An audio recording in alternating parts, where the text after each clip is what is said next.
Hi, I'm Chris McIntyre, and this is Almost Above Average. For the majority of my adult life, I was up to no good and was definitely in need of a change.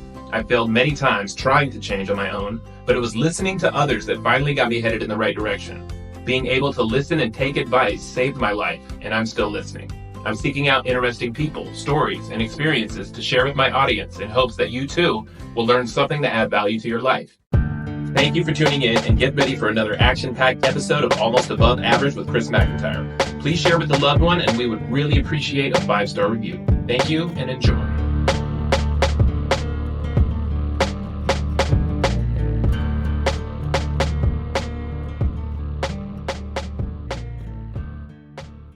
I have a whole lot of science club pin now. I'm kind of excited to get my rotary pen. No, it's good stuff. In that the ability to do a lot of good, we can see tangible outcomes in a system that's already established. We have to establish a lot of our systems in our community, and so throw it up against the wall. It doesn't always stick. Right. We don't always have the tenure to make sure that it's in place to where, hey, that's going to work because we put the work in. Right. We're extremely creative. Just don't always have the tenure structure to suggest that that's going to work because it's so well thought out and planned. It's so well implemented. That's got to make a difference in 24 hours. Right. Rotary Club seems like a meeting where you can actually realize all these ideas that one has. I have a ton of ideas. I've always had a ton of ideas. I'm sure everybody has a lot of ideas. Yeah. But the Rotary Club is a place where I feel like you can bring ideas, if they're legit good ideas, and make Sure. things happen. You know what I mean? I think exactly that. And for me, I was a member of a city club rally. And first time I was in a meeting there, this isn't unique exposure of ideas. It's just the right room for those ideas to be in. You know, we have conversations in the barbershop, and there's genius talk in the barbershop. Absolutely. There's also some Riff-raff. foolishness in the barbershop. There's genius that goes on in the barber chair. It's just that legislation doesn't hear from the ground. They hear and they're conditioned to listen to the thoughts that are on the 29th floor. Right. And so, based on their conditioning, this is where you put those thoughts, because this is where those thoughts can gain traction. And the Rotary Club reminds me a lot of that. It reminds me of, this is the room for your ideas. This is and just to be able to see, because they have such efficient systems, and the creativity just isn't there. So it's like, I know people that are working day and night just trying to figure this out, and that creativity and your ability just to push a button. So I'm excited about it. I'm excited to see exactly. I think it's going to advance an impact that we all want to make. Right.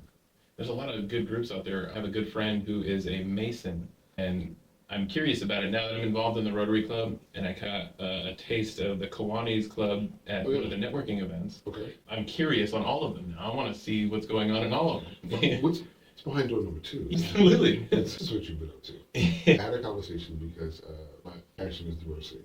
Mm-hmm. And when we think diversity, it's usually cultural diversity. And a lot of long-standing clubs don't have cultural diversity because that's not their position of diversity. And so you walk into a room that's established, like our club, 109 years, primarily Anglo-Saxon American, but they would say it's a diverse group. And you're like, there's no way. It's 90% men, 10% women, all Anglo-Saxon American. Mm-hmm. But they'll say, yes, but we have a banker, a farmer, a contractor, mm-hmm. a lawyer. That's like someone who does construction, transportation. So it's like diversity based on the community, not based on the culture. And it's very, very interesting to sit back and gain the perspective, which I think diversification is primarily, to gain a perspective that isn't your own. And so now you kind of see where the gap is in vision, because, we have community diversity. We don't come from community because we don't have ownership of our stuff. So we have cultural diversity. It starts in the culture, in your family, right, at home. But that's not their struggle. So we bring our struggle to the table, and we're banging on the door saying cultural diversity. No, most diverse group that there possibly is. Out of these 15 people, we all do have 15 different professions. And it's like, diversity could be something different. We don't have the opportunity to see it that way. Our our diversity is racial, cultural. That's how I see it. Right. Well, now. And it gives the opportunity to look from the other lens. Why should we take our successful system that's been working efficiently and doing extremely well for a century, and now you should have voice. You've shown no success with anything that you've done as a conglomerate, and now 30% of our success should be shared with you, and you should now have the opportunity to squander what we've built. And I just, play the other side sometimes. So now I'm working on my presentation now to, ironically, be more diverse in my approach, because we've taken diversity to say, hey, it's power to people. And it's like, we've already been in power. That's not what people, right. They don't have that struggle. Mm-hmm. We bring our struggle to a platform that doesn't necessarily benefit them, and we're the only beneficiary of it. And if there's only one beneficiary, can't we call it diversity? That's true. That's just sharing. It's just, hey, helping someone out. Right. Oh, we're going to be a partner. I'm going to look good to a market of people because I shared my resources with you. And that's my buy-in. And once you can no longer benefit me by extending your market or your demographic, then I'm probably going to withdraw until we see percent of diversity and inclusion efforts like in UNC and different things in the news, because I don't need to benefit, I don't need you to tap into your market because your culture is already consumer based. Right. So I'm not gaining anything by you being on the team and say, hey, we've got Chris. That doesn't necessarily do it for me or my brand. So but I really want it. It's like, no, but people have a wonderful respect for me because I'm here. Yeah, Chris, right about that. And it's just, I sit and it's really a lot to take in, right? Because we push agendas and everyone has one. And, and they have theirs and it's all to be respected. But the entitlement of agenda is such a different concept that, hey, no, we deserve the ability to mess up yours because we've never had any of our own. So super entitled. Right. Yeah. Just because you have it and I don't. Correct. I need that. you should be forced to share it with me. Right. And here's some good reasons why you should be forced to share with me. All the siblings. Because I don't have it. Right. We're in the same neighborhood. Is it going to go towards anything collective that we identify with on a platform? No. Then why should I? Because I want it. I really want it. Really want it. Yeah. And it would make me feel better. And somehow, I think you owe it to me. And it's like, if someone came to you and said that to you, you might have a different opinion of them than you did when you first met them. And so, again, it just forces me to analyze my presentation as to why it may be so much of a struggle. Because this is state regulated now, mm-hmm. right? We have these commercial institutions, they receive commissions, they are responsible to outsource 30% to diversity subcontractors here and different things, and it's like, that's not exciting all the time for them. It's like, oh, so just split my revenue 30% half. Just like that. Just because it looks better. Because you feel that way. Because it looks better for the people who vote maybe, and it's going to make me look better on their paper that they may or may not read. They're not wanting to do that. And so, it's been eye-opening, and I get to see, no one has said anything. Just being in the rooms of observation. I see why I'm having such a hard time awake. I'm understanding why my calls aren't getting returned all the time. Even not from our club. Just as we try to advance this impact, and because it's not always mutually beneficial. You want to sit at the table. What do you bring to the table? What do you want to eat? That part. It's like, well, I'm bringing this. There's such a remarkable fiduciary impact at the club. Right. Just the way they structure when a presentation, and they say, well, you want to be a member, I was like, that presentation right there on just how we're able to be lifelong givers and not just, because they're going to say, hey, give me this amount of money. They're saying, well, if you will us this amount of money, even after your lifetime. And so there's no burden to you. What that allows a corporation to do, if you deed them a portion of your wealth, they can now show that deed and they can borrow against that now. So if I ask you for listen, can you behest $10,000 of your will upon your demise? And I get 10 people to say, sure. Mm-hmm. Well, that's $100,000 that collect upon your demise. So you don't feel it now. You just keep paying your life insurance policy, you're doing good, not a problem. But I have these deeds, and now I have $100,000 worth of deeds that say I have access to $100,000. Payable on death. Correct.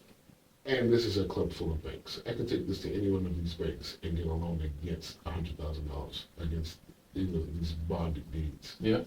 Seems weird. It's just a level of financial literacy that we don't tap into. Right. So they're like, yeah, no, we don't need it right now. We can do good now because we have this line of credit based on these statements. That's incredible. Yeah, Imagine how much fundraising we could have been doing. So it's like, no, we don't even need it now. You can pledge it now. Right. And we'll collect it whenever because we're able to capitalize on the credit of that now. That's a clever way to look at money. It's a club full of banks. Right. And so banks and lawyers. That's really interesting. Right. And so it's like we have been selling fish plates and all kind of foolishness. And it's like you can have people pledge upon their demise and build credit on it right now. Yeah. So now they have liquid $100,000 based on those 10 pledges to do something with. But first they'll put that $100,000 that they liquefied or that they capitalized on in a benevolent fund, levy that, and collect dividends on that. So now they're collecting dividends on something that they never even had in their hand. You're going to be my financial advisor. I'm sitting and I'm listening to presentations and I'm like, wait a minute. And it's like, these systems have always been there for us. We just don't know how. And I know this is what they're doing because it's a room full of makers. Yeah, right. We are learning this. They already have that. Correct, right? And so take this $100,000, you put it in the benevolence fund, you collect the dividends on the benevolence fund, and now you're getting paid dividends on money you never had in your hand. And guess what? You're still going to get the $100,000. Yeah. When they die, You're right? still going to get that, right? And so now, because you have this benevolence fund and it collects dividends, you can take a loan out on that because now you have the benevolence fund as collateral. Huh. And it's like, you're moving $300,000 From a pledge. He gave you goodwill in words, right? Yeah, I will do that for you. That is crazy. When I die. That progression of events is crazy. And we don't consider that in our community. We don't have enough individuals that have a will that we can make that happen. We don't structure our nonprofit organizations that way. And this is why our margin of impact versus intent doesn't balance. Yeah. And so they're like, yeah, bring your ideas. Sure, we love your ideas. Of course you would. Because this would be something else that you can leverage. Right. Right. Giving you credit. Correct. More or less. You need another way to funnel resources so that you can have another thing. Because if you have another thing, you can create another instrument for that thing. Right. And I've learned, just see, because like I said, these things aren't new concepts. You hear them, you just don't see them. Right. Right? I had a conversation with one of my partners in Tampa, and I said, when we were in school, they said, your only job is to make your money work for you. That's what they told us. What I heard was, make your money stretch your dollar. Yeah. That's how I interpreted what they said. Okay. Because that had been my reality. I did not know how to make my money work for me. Right. I knew how to make a dollar stretch. Yeah. Right. I knew how to Buy generic stuff. put water in it. Right. I knew how to stretch a dollar, and I thought that's what they were saying by making money work for you. Right. But that comes from your values and where you come from. Correct. Right. That came from my reference. Right. Making your money work for you is pulling $300,000 out of thin air because you know what instruments to create based on the credit, based on a pledge document. Yeah. And so they make that work for them, and all they do is work these imaginary funds into real instruments that they can liquidate. Where does that knowledge come from? How do people, we're picking it up through osmosis, here and there. Well, it's their institutions. They created the banking systems. Right. So they make the rules, and so they know what the loopholes are. Hmm. We don't have the banking institutions. It's difficult for us to assume a working knowledge of something because we don't really reflect ownership. Right. Right? We don't really see communities of ours where we own the bank, we own the library, we own the school, we own the hospital, we own the pharmacy. We don't see that. No. Right? And so we may live in a neighborhood where we're close to, and we'll say, that's my neighborhood pharmacy, Right. that's my neighborhood, so forth and so on. But we don't own It's it. just proximity, though. Correct. Yeah. Right. And so we don't really have a sense of community. Community is we all own the different things, and then we come together because it will benefit our Everyone. network of ownership. So we'll all worship at the same place, we'll all eat at the same grocer, we'll all go to the same bank, and now the revenue or the dividends benefit our community. So we'll have a community watch, a community police, it's an internal situation. And the revenue stays within that community if you're doing it that way. Correct. Yeah. And that's just not our reference point. Right? And so we live in proximity to their structure. And so when you zoom out and see it that way, it's how well developed this is and how they've been doing it for a century. Right. And you have a bright idea. It's like, yes, no, give me a seat at the table and access to this century worth of collateral so that I can run my cupcakes. Yeah. Not gonna happen. I don't. We love your idea and your ambition. Right? Yeah. I don't know that I would do it. And the question, in the real, in the real moment, right? And I've had a lot of those since the last time we spoke. Yeah. Right. I had said to my brother, if I'm honest, and I'm not often, I don't lie a lot. I tell the truth. Yeah. I think honesty is, why is that the case? And transparency is, well, how did that happen? Right. Right? And so I'm not necessarily open. But if you say, hey, is it blue or black? Oh, no, it's definitely blue. That's the truth. Why I see it that way is, the honesty of how that came about, and there may be some other underlying elements around that, and there are awful things that come with that. But in the safe space that was our conversation, it was like, hey, a lot of things I'm just open about, or honest about aloud. And so with that, the honesty behind it as well, would you do it if you had that access and you had built that and someone came with an experience and said, hey, share 30% with me, and it was your cousin or your own family member? Yeah. And they say, well, it's because, we wear the same t-shirt, that's why. Yeah. I don't know if I would. Your mom's my aunt, so I get that. 3 times removed. I saw you at the cookout that one time, remember? Yeah. And, but we might mess up 30% of what we have going on. Right. And if we wouldn't do it for ourselves, how do we have an entitlement for someone else to do it for us?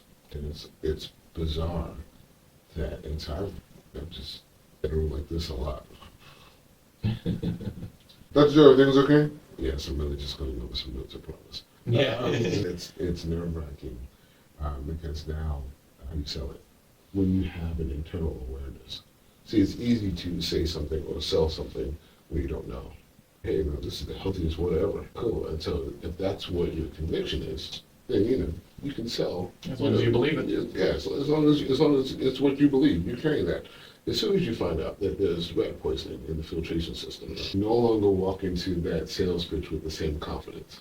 Nope. You're like, You're gonna hear it in your voice. Right? you're like, this water is very profitable for our company. This water makes us a lot of money. You, even if you never drink it, you should buy a lot of it because I need you to buy a lot. And we see movies like that when people discover what's going on behind the scenes with their corporations. It sounds like a very selfish thing. Like it's all about me, me, me. I want this for me. Yes, you should open your doors because you've never been inside. And we just want to know what it's like on the inside. Well, you're right, I should. You should just come right in then. Yeah, you should. And I don't know what I would do if I wanted to emphasize that presentation with this information. Right. And so it kind of, I'm not going to say, I didn't put any breaks mentally because I think diversity is important. I think representation matters. I think inclusion is a necessity to advance the framework because people have to be represented where they shop, where they eat, where they sleep, where they get education, and where they provide medical care. Right. I think that education in that process is key, and I think we're fighting for inclusion for the appearance of inclusion versus access to. Can you explain that appearance of inclusion? Mhm. What do you mean? So we just mentioned some financial principles that are foreign to probably, Mhm. safely say, 80% Yeah. of business owners in our community. Yeah, I'd say that's fair. And so, but that same 80% would feel very comfortable if they were invited to some events that showed forth a face of diversity. We like what it looks like in the picture. Yeah. We like on our logo and the partnership sheet. Mm-hmm. We want to be on the list. We want to be acknowledged, awarded, recognized by other groups for how they benefit from our expertise. And there's a sense of validation. And every human wants to be loved, respected, and validated. Those things give us the appearance of inclusion. It gave me an award. They Right. had me at their function. It does appear that I'm included. I get it. Correct. Look, our company is right on up there at the board. We're listed on the wall. Okay. Yeah. Look, I'm in the picture. It looks that way. You don't have the information. In the picture. Correct. Right. So you have the appearance. You post, but you're not on the board. Right. You have the education, and you still don't have the information. And that's what's most, because I'm not saying that 80% of the business owners in our community are educated. That's not the case at all. Right. We're blowing education out the water. Like our numbers are up. Minority individuals who identify as female are one of the top educated groups in America. Nice. So yeah, like we're diplomas Flying out of here. for wallpaper, Yeah. and still don't have this information. That's crazy to me. 'Cause this is the stuff you need. What do you do with it? We're still at get education so you can get a good job. We're still at that. I'm trying to push my kids away. Well, I mean, yes, I want them to go to school right now to learn how to be taught, to learn how to get along in Structure groups of and learning. yeah, that kind of stuff. But I'm really pressing on my kids just because I just did this in my 40s, got out of the W-2 world, like going to Sure. a place to collect a check. So my strategy with them now, especially with the internet, is you don't have to go to a place for 8 hours, 6 hours, whatever it is. You can do this from home. Like whatever you're passionate about, we can make money on it. We just got to be clever and creative about it. And we have to support each other in that process. Right. That too. The key is community is an element of support. Mm-hmm. We don't have that. A lot of times, if we're honest, which I can't speak for everyone, I'm not always honest. Mm-hmm. Dr. Joe, you have so much education. You must love the classroom. No. If I'm honest, I love, or at one point in time, I loved being superior in the room. Mm-hmm. I loved being Dr. Joe. Right. Especially if I were in a room where everyone wasn't Dr. Chris. Right. This is Jim, this is Phil, this is Susie, this is And Dr. that's Joe. Dr. Joe. Yeah. No, And that's amongst my own people. Right. Right. So the education wasn't to get a great job. I didn't always have the best job. I wasn't always making the most, and I'm not often the wealthiest person in the room, but I'm highly respected. And again, we all want to be loved, respected, and validated. Yeah. In some form or fashion. And so with education, whether it's to get a good job, or whether it's because you want to be respected by your peer group, or whether it's because you want to be able to get into rooms that everyone can't get into, which then, goodness gracious, then you really feel like you're doing something. Right. Right? But still not be able to make the conversion because you have the education and still not the information that you need. Right. It's ridiculous. In my experience and in the demographic that I work in, a lot of artists, whether it be musical, visual artists, painters, sculptors, all the creativity, all the juice, Yeah. right, all the great stuff, right. I sat down with an artist, phenomenal painter, portraits, impressions, caricatures, everything, landscapes, just goodness gracious, you just get a headache trying to absorb the beauty. Nice. Right, it was like that. That was beautiful. Right. It was like this is maddening. Mm-hmm. Oh, you're not one of the wealthiest people I know. Different values, right? They're not going to make the conversion. So the conversation goes, you took this art to the park and sell it. That's your point. Sell this contract right now that I'm your manager. Yeah. Right now. Very undervaluing himself. Right now. Right now. Sign. I got you. We're both gonna get rich. You don't sell another piece of art without me. Yeah. Here's the information that they didn't have. College educated, master's degree educated, political science, fine arts. Right now in the community, everybody knows this artist. Okay? Shout out to SMS. Okay? Everybody knows this artist. Today, do you know why wealthy cultures purchase art? It's not for the beauty of the aesthetics. They hand the prints, but the originals are certified. Because it's certified, you can have it appraised. Because it's praised, you can have it insured. So now, you can say that this lovely piece of art has an appraisal value of whatever the appraiser says. And unlike a house, where you have to run the comps, there is no comparative value. So it's just up to the appraiser's discretion to say how much it's worth.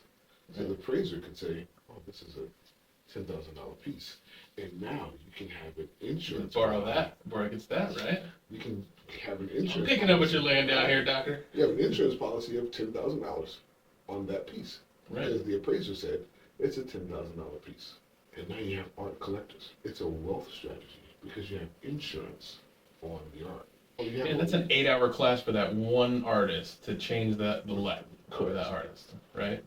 Now, if you have these insurance policies on it, and then, the art is insured for, and so they buy it. So you see these massive auctions. Right. They're like, why is that strip of black paper? Looks like you could have done it, right? But you could have done it. Yeah. Everyone's mesmerized at it, and it's like, oh, this is an original, one of a kind, $50,000 piece. And you're starting the auction at $30,000. You're like, for that black line? how is that? This is acrylic paint, the same from Michael's, right? All right. Yeah. And what do you see? I see a tiger stripe. I see a stroke of genius, apparently, because that's what I'm saying. Right? Yeah. Right? And the mesmeration is the value, because it was appraised for that. There's nothing to substantiate that. Again, there's no comps in art. The appraiser says it's worth $50,000. That's when you start the bid. And it will sell. Why? Because someone can insure it. Once they purchase it, they have it, they can insure it for that value or more. That kind of cements the value of it, right? Correct. The insurance policy. Well, now that you have a $50,000 piece of something, you can always borrow against that as your collateral because you bonded the title and appraisal. We don't have an community. Art appraisers. Really? So you have wonderful artists, but none of their stuff is appraised. Yeah. Because the first question was, but Dr. Joe, how do I get an appraisal? Well, you need an appraiser. Yeah. Well, where do I find one of those guys floating around? They're not going to be at the park, I can tell you that. Right. Check a museum. Right. You have to go to the exhibit. You have to go to the auction. You have to go to such and such. And the appraiser is more expensive than a lawyer. Yeah. And it's like, oh, right. We're in the creative side of things, but the structural liquidation side of things, we know how to create something and charge for our time.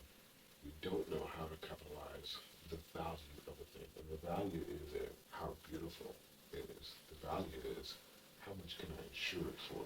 How much can I borrow against? What can I do? And they'll put it in the vault and take care of it. Right. It's never going to hang. It's going to be in storage. That's crazy how that works. Yeah, and this was everything you've ever seen about wealth on television or in real life. You hear, oh yes, I'm into art. Are you though? How did you get into art? Like, what?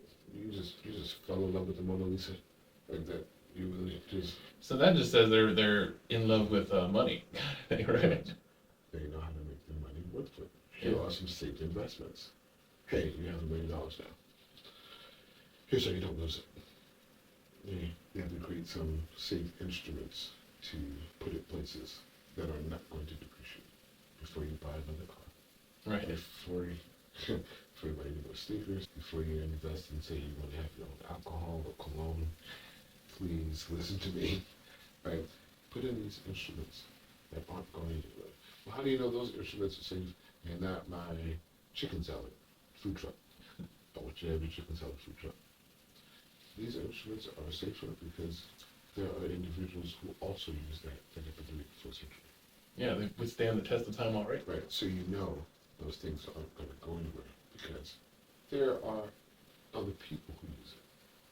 Your food truck, there are not a whole bunch of people who do the chicken salad food truck. Right. So that's not a safe instrument. That's a trending fact. Yeah, and by all means, write it for now. Oh, yeah. But it's not going to be there forever. You look at your heart is in making chicken salad. Make that chicken salad. Love where your head's at. Yeah. Go for it, right? Everyone has to have a passion, and if you're ambitious about your passion, you've got tenacity. Go. But I'm part of a club that's been doing this for a century, Right. and it's like, and they're very honest. Like we don't touch the endowment plan. We only move off the dividends. How do you do that?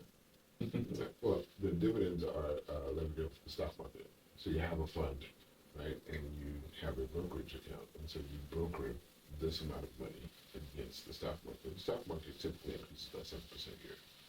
So if you have a $500,000 fund, which most funds start $300,000 to $500,000, and 7%, well, that's how much money you're making a year off of that fund. Right? So you're at about $40,000 a year. Yeah. Well, the next year, and people are still contributing. So you've been doing this 100 years, and imagine what the fund is like. Is it pretty good? They're probably not at $500,000. Yeah. Right? Because they continue to pledge.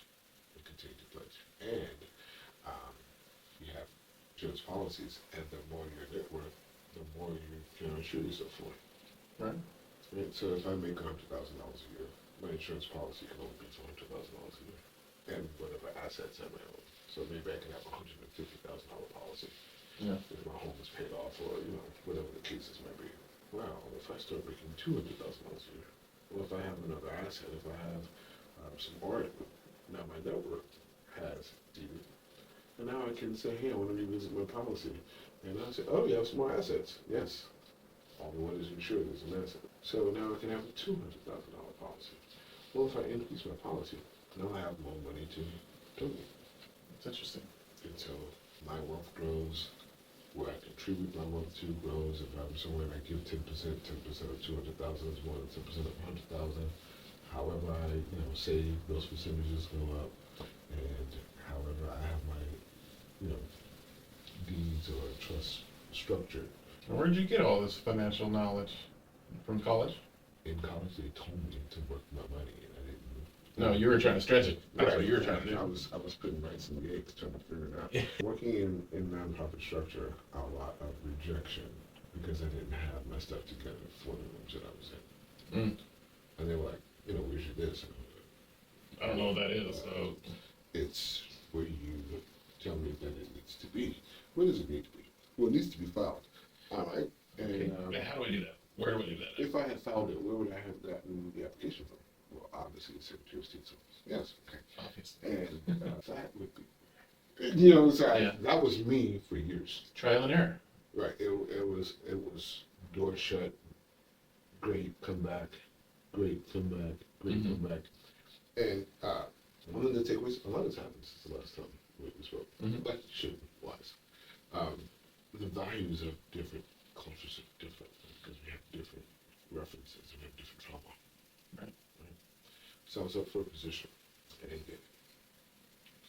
not a crushing blow, but it was, I needed it. And I almost started calculating how beneficial it would be. And I felt at ease, and I was like, oh, this is going to be okay, we're going to be all right. And it didn't come through. And incredible references. Everyone had wonderful things to say. In my opinion, when they told me what the references said, oh, Dr. Joe, I see that you have excellent leadership qualities and phenomenal with communication and such. They were just rather than nothing else. Yes, I am. Let's go. This is a long. Here's the keys to your office. Yeah, long high five here. So one of the things that stick Where's out. my assistant? Send it in quickly. One of the things that stick out to us, one of your references said that you were resilient. And I was like, You're damn right I am. I'm just a cheesy. And we found that a conflict of interest to our values. So, did you say resistant or resilient? This is how I look at it. I'm resilient, and that's a conflict of interest? And I'm gonna explain this to me. yeah, right? He sat, and I understood. And I was like, it was just really just sitting there for a minute. So, in my community, resilient means he's going to stand and weather the storm. He is going to, not take the not back down. You don't know when to quit. That's what it was, right? He's an activist. He's a fighter. They have zero tolerance policies. If you're so resilient, we don't know that you're going to cut things off fast enough. Yeah. That might be a liability. That actually makes sense now. Because you're so resilient. You might deal with relationships in our company that we needed to have been snuffed out before they got started. Because resilient, you probably give people chances also. And you probably let people stay longer than they need. And that's your trauma. Because in my community... Something happened in your childhood, in your community where... That's, we have to survive. Yeah. So, we get a no, then we got to keep going. We have to we keep knocking. Well, if you got to know the first time, if you don't succeed, try again. Yeah. We'll call it delayed gratification. That's not their experience. That's not their problem. We have zero tolerance this, zero tolerance that. We have this, we have that. We need someone that's going to slice. All of these check marks, if you're anywhere outside that, we can't use you. Yeah. You're a liability at that point. Be lovable, exactly. Yeah. But we can't have you giving chances because those chances might cost us. And your resiliency might be counterproductive. I've never heard that word used in a negative light, but it totally makes sense to me now. I had never heard it. I was like, yeah, man, they gave me all the badges. I'm like, yeah. Give me my flowers. I'm shifting my budget. Like, yeah. Right, all right. He's a leader. Let me get a lemon water, please. How do you have soft music playing here? Yeah. Read my Bible, just read the slow. Huh. And it's like, yeah. So what happened after that then? She told after she explained that's going to be a liability. We can't take it. What do you do? I said, thank you. Well, this wasn't one conversation, right? So I didn't get the position. I followed up with why. Did you tell me that they were excellent? I'm resilient, and I didn't. Let's go for coffee. Oh, okay. So how you doing today? Listen, I have an agenda. Let's don't do small talk. Okay. I want to lose my money because I started spending it on Yeah. I already looked at the website for vacation and I have to put a deposit down right now. So please, lose my money. Yeah, let's go. Let's make sure this is not a race thing. Why? Who did get the position? Because the entitlement. I said, yeah. And I was listening and I was like, they didn't put it together for me that wasn't a plus in their community. When they were speaking, I was like, we champion that. And they just don't. It's not on their radar. It's not your thing. You don't have to be resilient. That's a tough realization. I don't like those when you realize, how come you all don't think like me? And I'm sitting there and I'm like, and I was embarrassed a little bit because I'm Dr. Joe and I'm supposed to know these things. That's right. They're not supposed to be teaching me while they are denying me an opportunity. Right. This is humbling and I didn't come here to be humble. I came here to order fancy coffee and I'm bringing something to you. You're lucky to have me.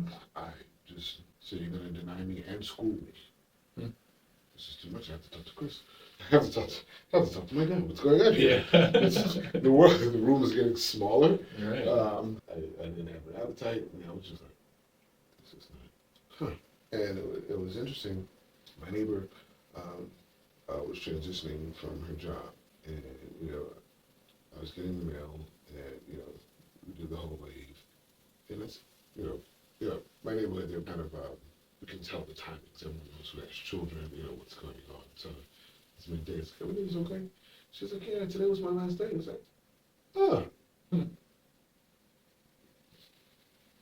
Yeah. I was like, congrats. I was like, oh no, it's good. I was like, oh, congratulations. Nice. And she had a story, how she was inspired in her job. She had a coworker, and this is all to values. Right? She had a coworker that the two of them were up for raises, promotions. She, hardworking, coworker, hardworking. The hours I think were like 8:30 to 4:30, so we take a lot. She's there at 7. She's working till lunches. She leaves the office sometimes at 6. She comes in on Saturdays, so she's She is the office. If anybody knows how the office is making it, everyone knows her name, and that's how the office survives. Right. And then this other person gets there at 8:20 so they can clock in at 8:30, and at 8:30, at 4:30, they're in the parking lot. Yep. Door to door. That's it. And so, for the office, it was, oh, no brainer. There's only room for one, and there's a promotion. My neighbor, she's going to do it. And she has that kind of dedication, with, with her garden and her lawn, she's on top of things. And I'm like, well, it's a brainer. Obviously, her, right? You got the promotion, and then over she last day. She was like, no, that was like a month ago. She was glad I didn't get the promotion. And I was like, I'm glad. A coworker. Well, 8 to 4:30, girl. Like Yeah, that's what I was like. How did that? Please, is it on my? And they told her, you see that you came in early, you see that you stayed late, you see that you stayed during lunch, and you see that you even lumped in sometimes on the weekend, and that's an incredible passion. But this job is from 8:30 to 4:30, and if you can't do the job as it's written, from 8:30 to 4:30, you need extra time to get the work done. So you're not performing up to what we expect. This might not be the best position for you. Because we offer a 40-hour work week, and it takes you 50 hours to do what we need done in 40 hours. Yeah. We have an 8-hour day, and it takes you 10 hours to get 8 hours of work done. They didn't look at it as commitment and dedication. No. They looked at it as productivity. Correct. It's liability. I get it. And it was like the things that we value as survivors, as we stay in a relationship, we gotta stick it out. As we gotta be tenacious and resilient and fight through the storm and give it all. That's not the reference. Things are changing. And I heard her story, and I'm coming off the helms of my resiliency, and I was like, we gotta get this together. Yeah. And I'm looking at my club, and I'm hearing stories of my community and my experience in the community. And here we come with our resiliency and dedication and saying we deserve a seat at the table to take too long to get the work done and to not be able to execute because we deserve to know what it's like to be in the room. Yeah. And it's like, I can tell you the next time I went to our club meeting, it's no different. Right. For me. Yeah, I'm sure. That's how you feeling? Oh man, great. Please, I don't want to talk to you about it right now. I'll be by myself. You sitting over here? Why don't you come on over here? That's what I was thinking. I was thinking I'd come over there too. I was thinking I'd sit right there in between everybody and be uncomfortable. And so I'm like, well, how do I not be resilient at this moment? Yeah. I don't want to. And it was just like, and so now it's just not a reframe where you feel kind of lost. Yeah. Because you learn these survival tools. Because success, no matter where you are, is just a measure of survival. And so you see people who have exponential wealth, and like, why are you working? What's your drive? How are you still going at it? Well, they're living at the rate of their survival. Yeah. Right? So they make $10 million a year. Well, that's what they need to maintain their lifestyle. Right.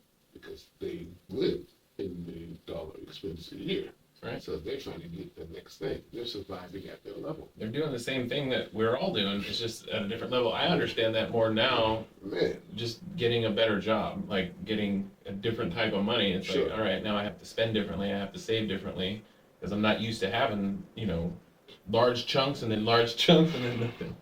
The way in an entrepreneurial space, the fluctuation is so volatile. Yeah. If you do contract work, it's to be just support. And we do more networking than support. I don't think we really know the difference because we don't have support.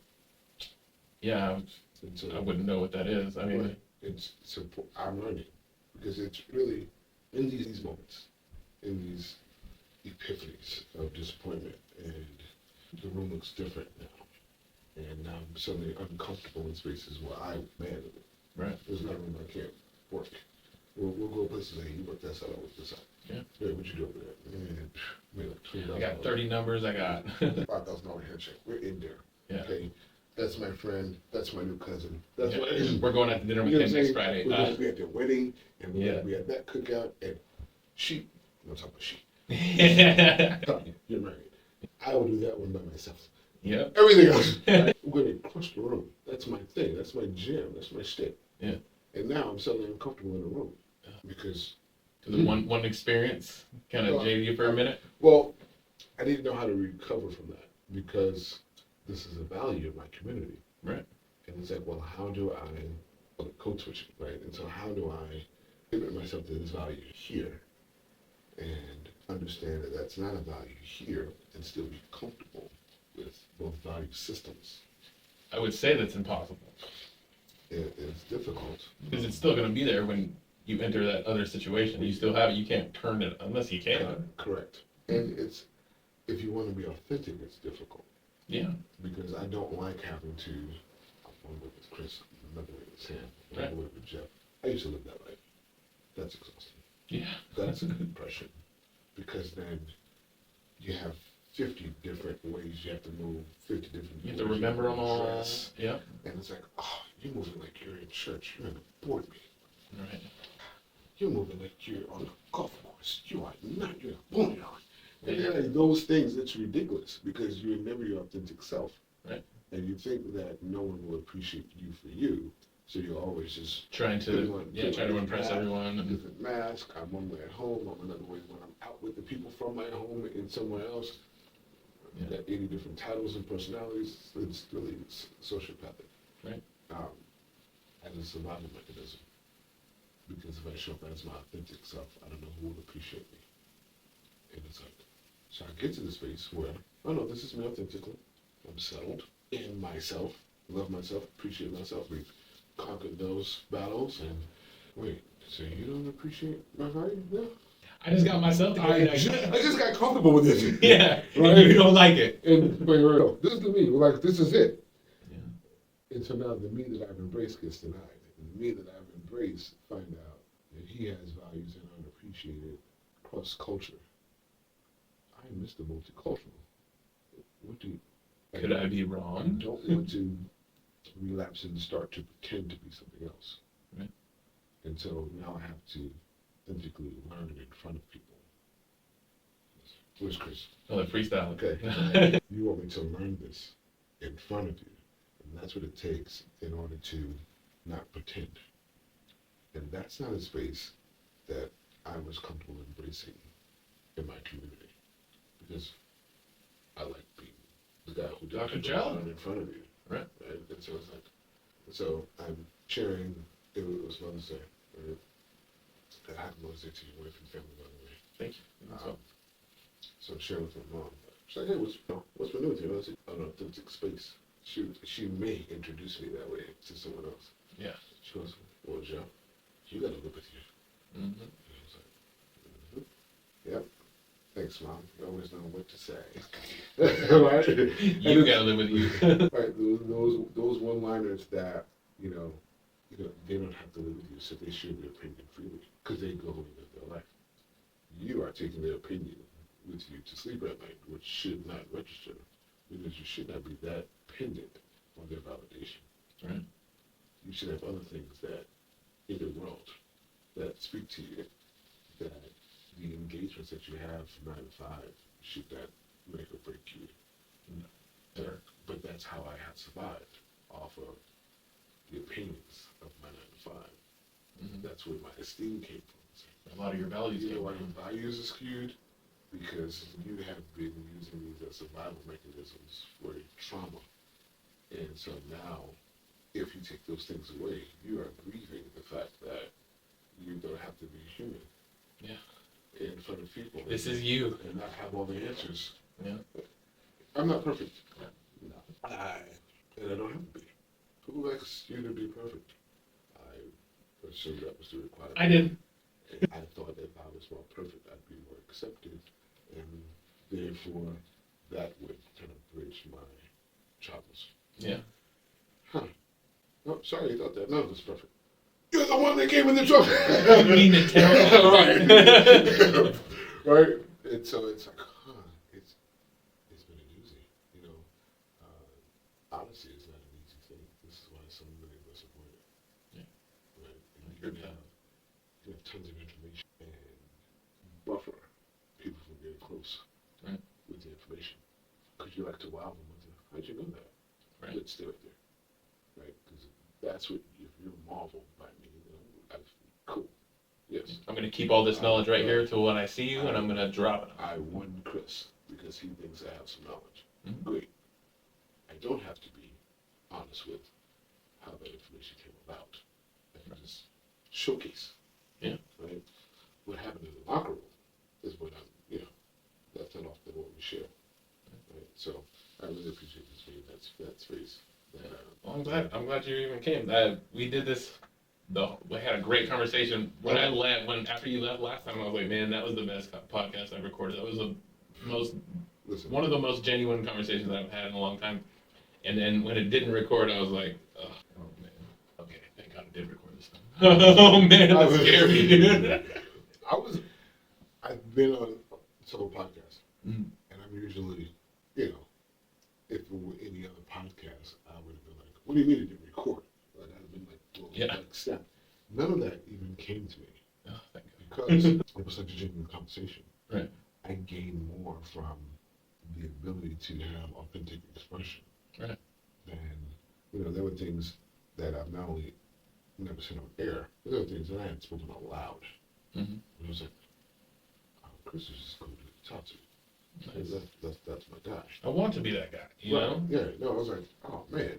Like, no, we didn't get it on record. I was like, okay, cool. Because I was devastated, so you know. Right, and I can understand. It tore me up. Like, oh, that content right there was... Yeah, it was great. We were viral. But here's the silver lining that came out of that. I established new processes so that never happens again. Yeah. And then I also added a couple other things that I'm still trying to figure out. But it added to the podcast. Even though it was a bad thing that happened in the moment, it taught me a lot about what I'm doing. And I went home, and the things that we spoke about, I was like, talk to you about the writing.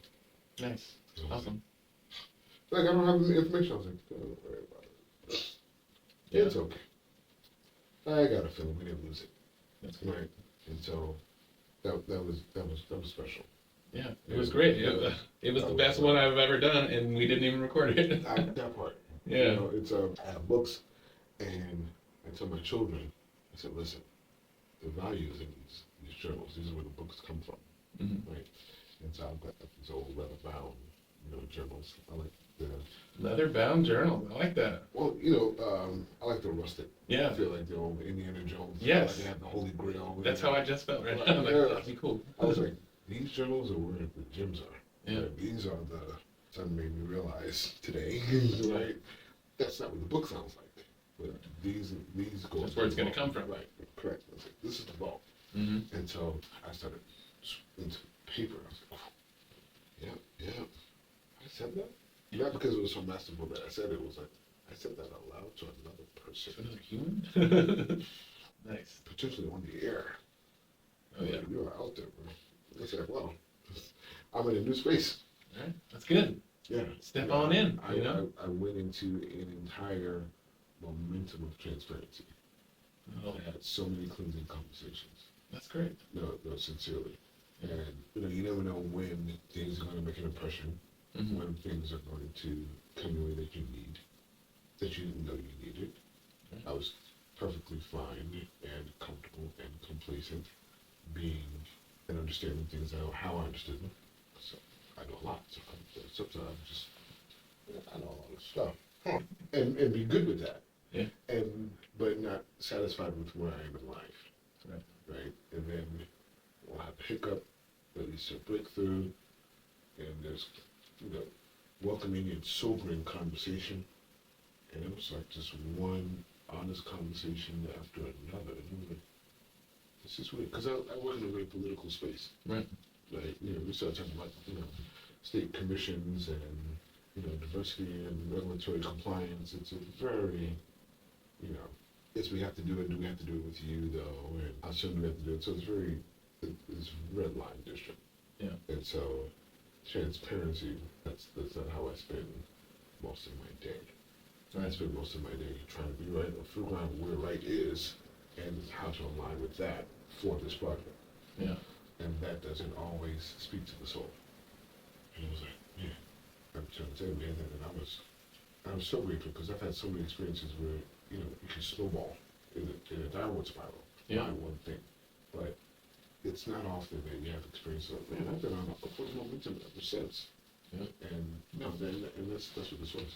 Yeah, I think so, and it's not going to stop either. I mean, no, we can do this forever. Listen, I was like, I don't know how much time we have. I could talk to us. So yeah, there is no time limit, and I know we've already talked for an hour, but I didn't. The last time we spoke, well, you told everyone who you were, so I never got to that point in this podcast. But I wanted to at least get you on the record now that we're recording on who Dr. Shepard is and where he came from. I didn't really get to touch on that in the beginning of the episode, or we could do it on the next one. It doesn't really matter to me. Just kind of who is Dr. Joe Shepard and where does he come from? Oh, that is a mystery. I've been trying to figure it out now. How's it going? Well, You're a doctor?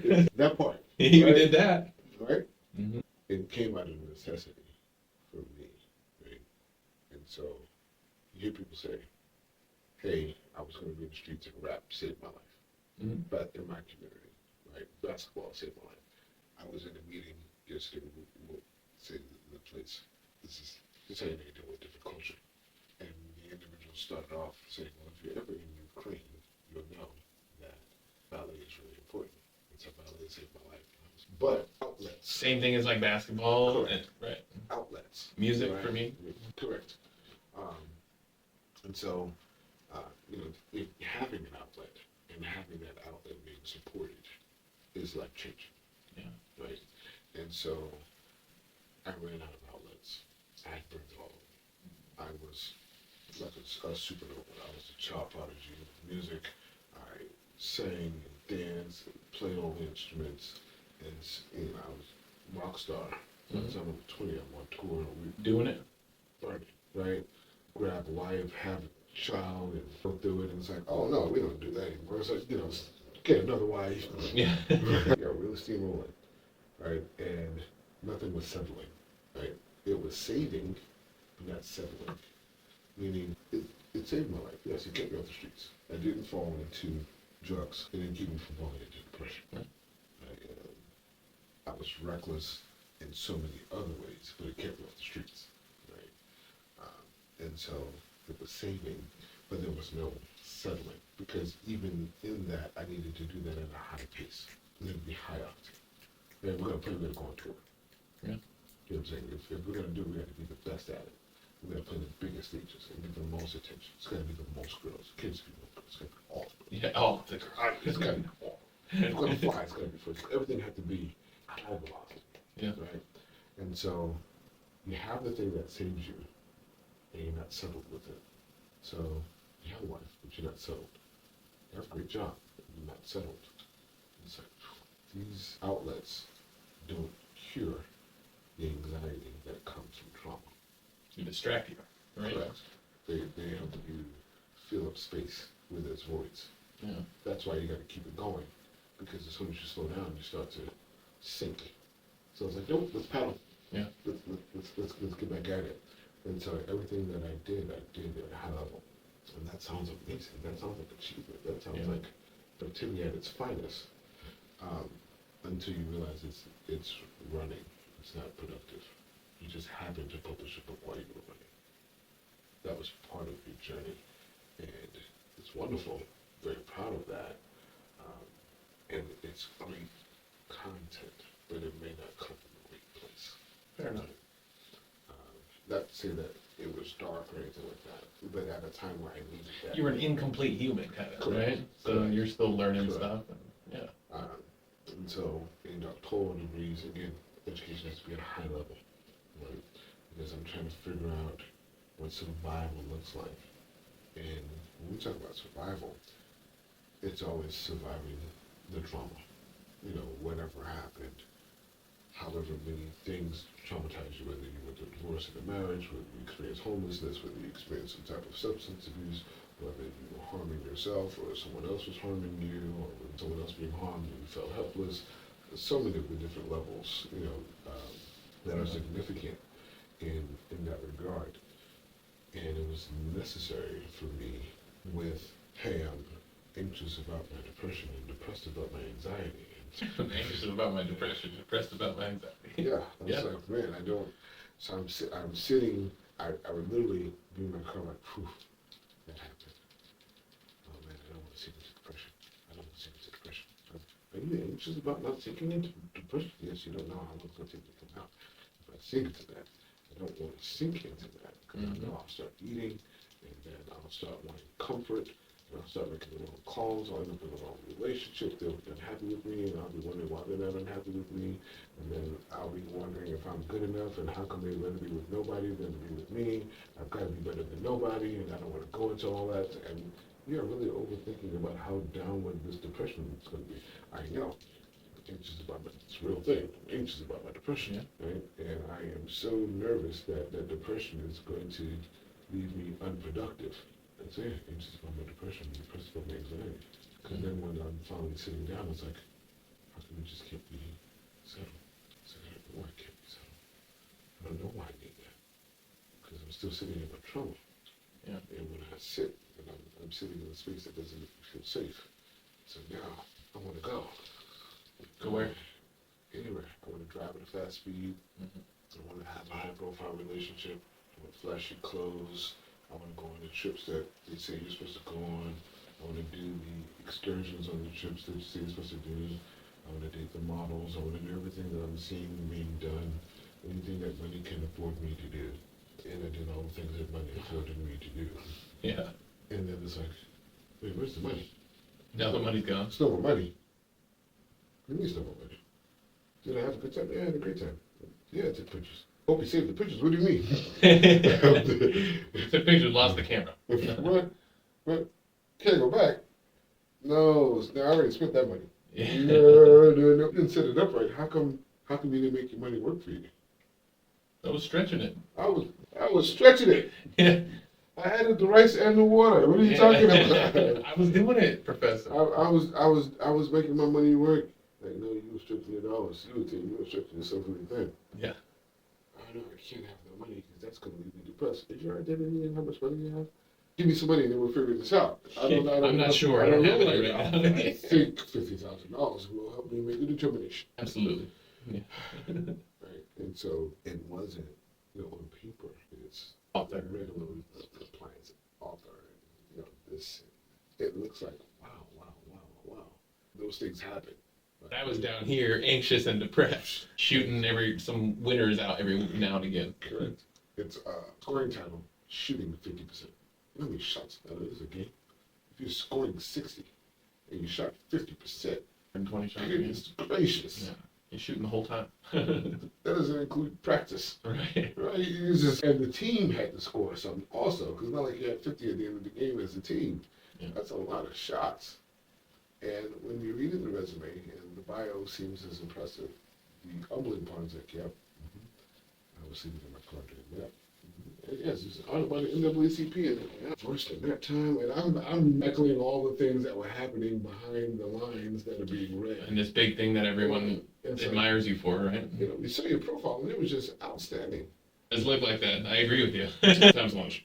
I have gone to so many events when I didn't have it. I'm going to events and that was the meal I had. Was at the event. Yeah. And no one imagined I didn't have it. Right, because you had a suit on, right? You were looking the part. Correct, because I bought the part with the money. Right. And so when I didn't have money, I still looked You had to like play the part. Yeah. So, showed up, zero gas in the car, zero plan for the rest of the day. Yeah. But this is where I need to be. And we're going to play the part that we paid for. And then it was a whole career change. It was like, okay. And the one thing that happens is we land on our feet. We do have the resources that we don't want to come to your platform and vote as if it didn't feel that way. It's not a space to pretend like it felt like what it reads like. Yeah. It's a beautiful read. And I sit back, it's like, that's incredible. Because I think people's stories are weird. And I don't think it's incredible because it's a well put together resume or bio. It's incredible that I did not overdose in what I was going through. The time span of that bio that you're reading. I have diseases. Sincerely. Yeah. Right? I shared with my brother, people have done more self-harm with less accomplished or not being able to get through some of the things that, humans go through while they're trying to accomplish something. Right. And so I don't hang my hat on my accomplishments. I hang my hat on the fact that anybody can accomplish anything. I sincere model of, hey, if I can do it, you can do it. Yes. We can put a course together for the listeners. Stretching a dollar. Let's stretch it. All right. We can also challenge without having it. That's it. Yeah.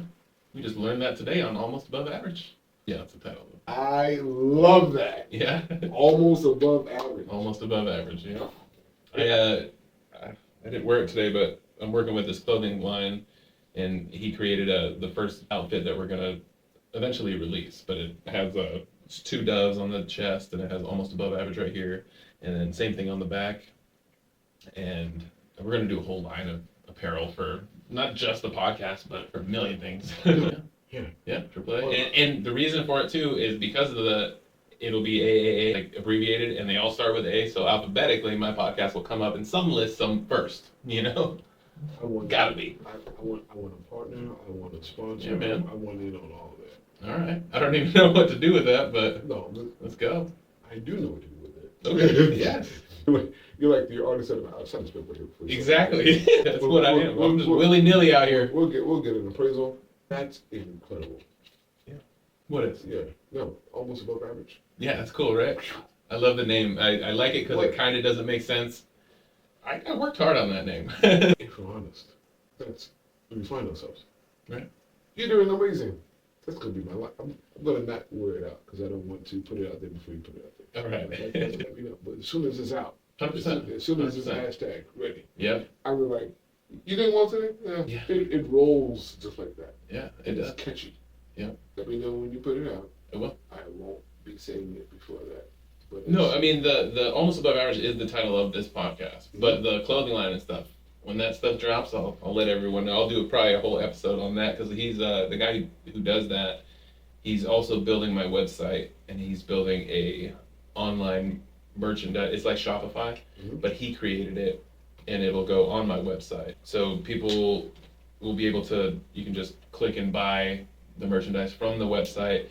And the cool thing about this, it's called Merch Claim. What he's working on is exactly like Shopify, but when you order, like if you order a shirt and shorts, it goes to the manufacturer. They will print and make one pair of shorts and shirt, and they will send it to you. I have been saving, like, I've got, I don't know how many people do this, but I keep like Instagram folders.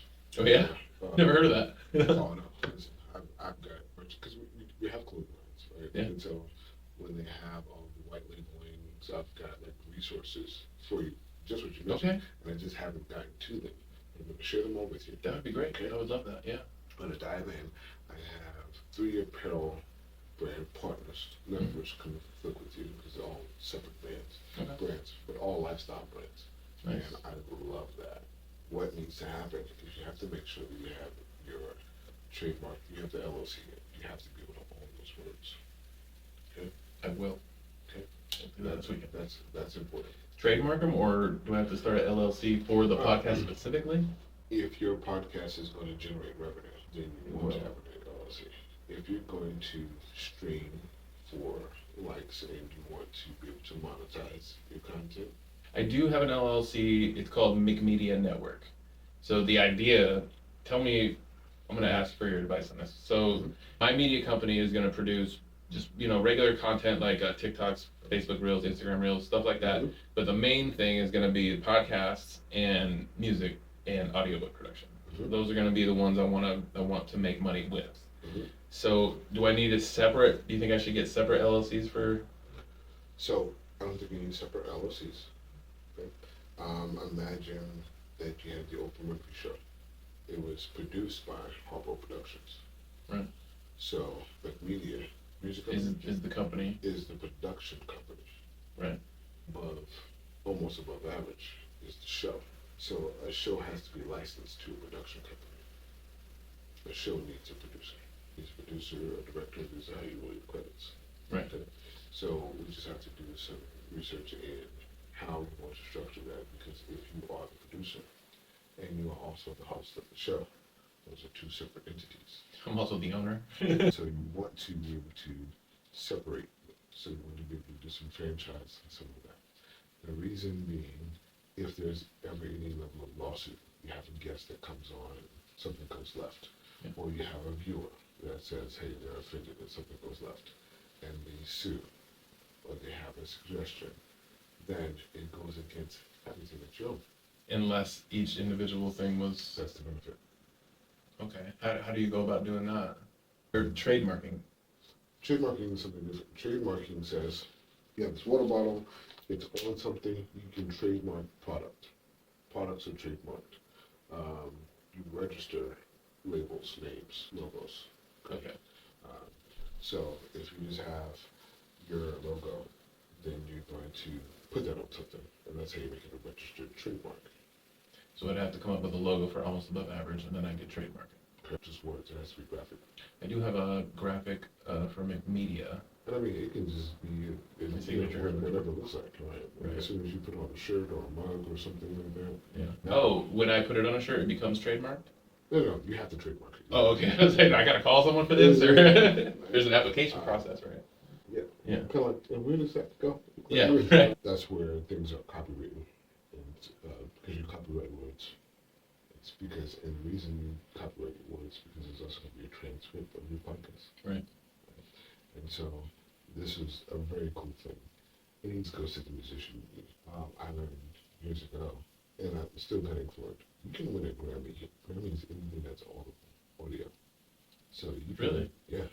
You get a Grammy for voiceover, Grammy for podcast, Grammy. It's not just singing. I keep joking about, I've been saying this to a lot of my friends lately, but I think I'm going to win a Grammy one day.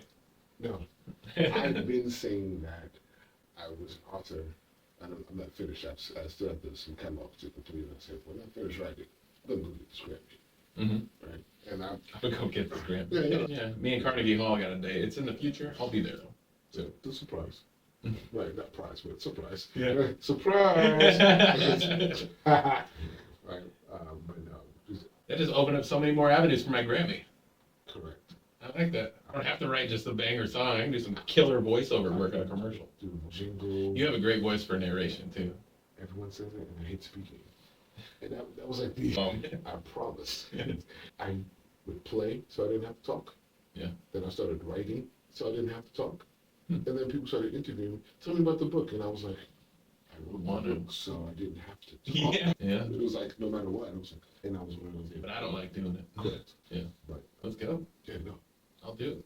It'll be like almost above average, but it'll be a Grammy. That'll be sweet. I love that. It's almost above average, but it's still a Grammy. It's still a Grammy. Yeah. Imagine if you just have an authentic conversation and that goes viral. Right.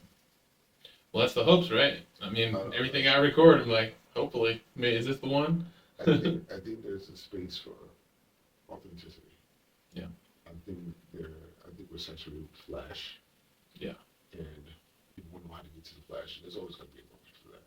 Right. There's always going to be someone who doesn't have the flash who wants to know what flash sounds like. Right. And so there's always going to be an audience. But I think there's a demographic that's like, I have my shot at flash. I have not shown up as myself. What does that look like? Is there a space for that? No, I'm still working on that too. Every day I'm still trying to add to what this podcast is. Before you came here, I'm working on this voiceover script that will go on the front of every episode. This will be the first one that's actually on. But I started writing out kind of like my mission. I want just a little short voiceover with some music at the beginning of every podcast that gives my why I'm doing this, and what I hope you to get from this. Yeah. Thank you for tuning in to today's episode of Almost Above Average with Chris McIntyre. I hope you enjoyed the insightful conversation with Dr. Joe Shepard as much as I did. We delved into topics ranging from financial literacy, depression, equity, and community, finding common ground in our shared passions for sports, family, and our children. It was a truly genuine and enriching discussion that highlighted the power of connection and collaboration.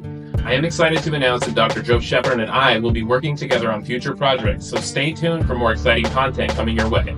Remember, you can always revisit the episode and catch up on previous ones of your favorite podcast platform. Don't forget to subscribe, leave a review, and share the podcast with your friends and family. Thank you for your continued support, and until next time, stay curious, stay engaged, and keep striving to be almost above average in everything you do. This is Chris McIntyre signing off. Take care and see you soon.